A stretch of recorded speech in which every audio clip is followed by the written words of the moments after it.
मंडळी, आज 2025 या वर्षाचा शेवटचा दिवस आणि उद्या 2026ला सुरुवात होत आहे. म्हणजे इंग्रजी नववर्षाला सुरुवात होत आहे. खरं पाहायला गेलं तर आपल्या सर्वांचं नवीन वर्ष गुढीपाडव्याला असतं आणि म्हणून हिंदू नववर्ष आपण दरवर्षी गुढीपाडव्याला साजरे करत असतो. परंतु मंडळी, असू द्या, कॅलेंडर का होईना बदलत आहे आणि 2026 हे नवीन वर्ष सुरू होत आहे. खरं पाहायला गेलं त्या नवीन वर्षाच्या निमित्ताने आपण अनेक प्रकारचे संकल्प करत असतो, नवीन नवीन गोष्टी आत्मसात करण्याचा प्रयत्न करत असतो. मंडळी, तुम्हाला जर तुमच्या घरातली दारिद्र्यता, तुमच्या घरातलं संकट, तुमच्या घरातले नकारात्मक विचार, तुमच्या घरातलं दुःख, तुमच्या घरातली गरिबी, तुमच्या घरातला सगळा संकट दूर करायचा असेल तर या नवीन वर्षाच्या निमित्ताने काही गोष्टी आपल्याला आत्मसात करायच्या आहेत. काही गोष्टीचा आपल्याला त्याग करायचा आहे. मंडळी, या नवीन वर्षामध्ये जर तुम्हाला तुमच्या घरामध्ये पैसा टिकवायचा असेल, घरामध्ये शांतता नांदवायची असेल, घरामध्ये सुख शांती नवीन काही संकल्प करायचे असतील तर मंडळी 4-5 गोष्टी मी तुम्हाला सांगणार आहे. त्या 4-5 गोष्टी तुमच्या घराच्या बाहेर काढून टाका, तरच 2026 हे नवीन वर्ष तुमच्यासाठी सुखासमाधानाचं जाऊ शकेल. तर मंडळी, कोणत्या गोष्टी आहेत की ज्या तुम्हाला आजच घराच्या बाहेर काढायच्या आहेत आणि त्या गोष्टी जर तुम्ही तुमच्या घराच्या बाहेर नाही काढल्या तर तुमचं घर हे नकारात्मक दृष्टिकोनात राहू शकतं. तुमच्या घरामध्ये सतत भांडणं, ताणतणाव, चिडचिड होऊ शकते. तुमच्या घरामध्ये सुख समाधान नांदू शकणार नाही. जर तुम्हाला हे सगळं जर करायचं असेल तर त्या गोष्टी सोडून द्या. तर त्या कोणत्या गोष्टी आहेत याच्यासाठी हा व्हिडिओ पूर्ण पहा आणि नक्की पहा. रामकृष्ण हरी मित्रांनो, मी एकनाथ महाराज भांबळे, नाथ महाराज या यूट्यूब चॅनलमध्ये मी आपलं मनापासून स्वागत करतो.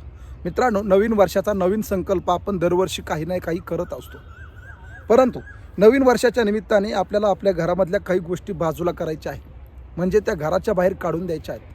आणि जर त्या गोष्टी आपण घराच्या बाहेर नाही काढल्या तर याचा परिणाम आपल्या मानवी जीवनावर, आपल्या शारीरिक जीवनावर, आरोग्यावर आणि संपत्तीवर सुद्धा होऊ शकतो. परिणाम घरामध्ये सुख शांती राहणार नाही, घरामध्ये सारख्या कटकटी राहतात. तर त्या कोणत्या गोष्टी आहेत हे सगळं सांगणार आहे, सविस्तर आणि शॉर्टकटमध्ये सांगणार आहे. तर तुम्ही जर आमचं यूट्यूब चॅनल पहिल्यांदा पाहत असाल आणि जर तुम्ही आमच्या यूट्यूब चॅनलला सबस्क्राईब केलं नसेल तर नक्की आमच्या चॅनलला सबस्क्राईब करा.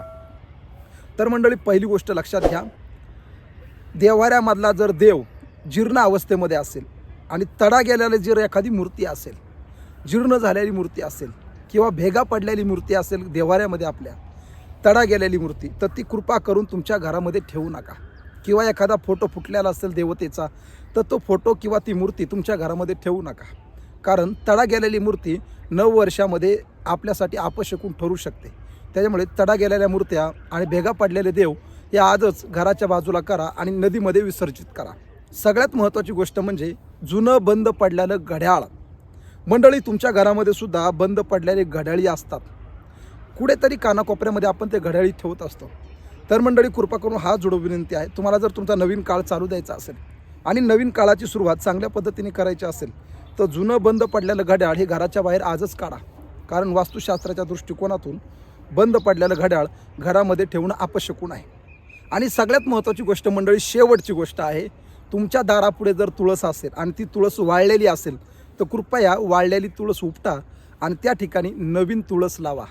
म्हणजे नवसंजीवनी प्राप्त करून देणारी ही तुळस तुमच्या दारात तुम्ही अवश्य लावा. मंडळी, या 3 गोष्टी अत्यंत महत्त्वाच्या आहेत, तुम्ही करून पहा. या गोष्टीचा परिणाम तुमच्या जीवनावर 100% होतो. म्हणून या 3 गोष्टी आजच तुम्ही तुमच्या घराच्या बाहेर काढा आणि नवीन गोष्टी त्याच्यासाठी तुम्ही आत्मसात करायला शिका. आणि शेवटी नवीन वर्षाचा नवीन संकल्प तुम्ही तुमच्या पद्धतीने करू शकता. तुम्हाला सुद्धा नवीन वर्षाच्या मनापासून हार्दिक शुभेच्छा.